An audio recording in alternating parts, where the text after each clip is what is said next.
you have made it this far. Now, how will you make it further? So, guys, as I said just few minutes before, that to have a healthy gut, these techniques are like building up habits. The biggest challenge is that people are not able to make these habits to get the gut. But if you are able to achieve this, how will you make it further? In the sense, I know some of you people are suffering from issues like chronic constipation, gut issue, gut health, and everything, and you need more one-to-one check on this. So I help people with that. We do a blood test, we do a microbiome test, and we actually know the root cause. My intention working one-on-one with you, that once I'm done with you, you shouldn't be coming back to me for the same issue. You should be self-dependent on it. You should know your body the best. So, but to implement those things, you need to know these habits first, right? The habits which will be able to implement. Once you're able to implement habits, doing those things makes sense. So, I would want you to change this habit. So, you have made it this far. But how will you make it further? By actually addressing the root cause, by actually knowing the specific issue. So, when I do a blood analysis, it's like an x axis. And then when I do a gut microbiome, it's like a y axis. From x and y axis, I can pinpoint in a graph from x and y axis, you can pinpoint a coordinate, right? Same thing is with your gut health, gut microbiome.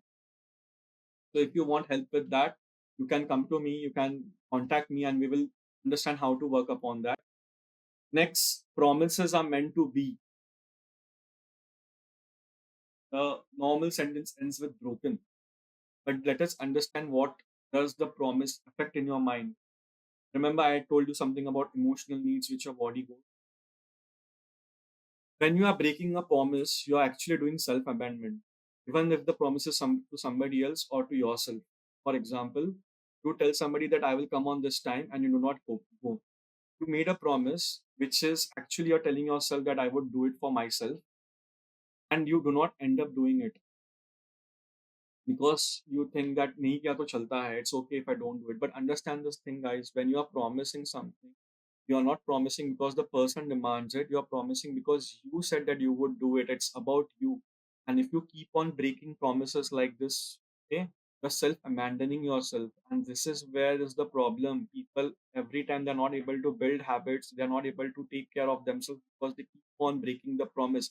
I will go to the gym, not do. I will take care of my body. I will do not do that. I break that promise. I will eat good food. So make it a point that you are trying to keep the promises. So when you break a promise, you are doing self-abandonment. But when you are creating promises, when you are creating boundaries, you are loving yourself. Now, when you're keeping your promises, you are loving yourself. But there are situations where you are not able to give somebody a promise, even though it's very important. So you build your boundaries, right?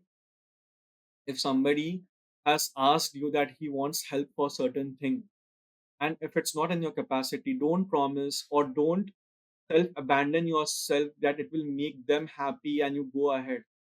Be very much intuitive and understand yourself that would you be able to keep this promise? Yes. But do you want to do this thing? Is it, are you okay with this, or you're doing it for the other person?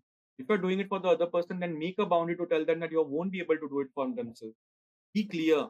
About a relationship with a boundary is healthy relationship. A relationship without boundary will cause you unhealthy relationships, and that is where your uh, other aspects will get affected in life. So make boundaries, love yourself, right? Do not abandon yourself.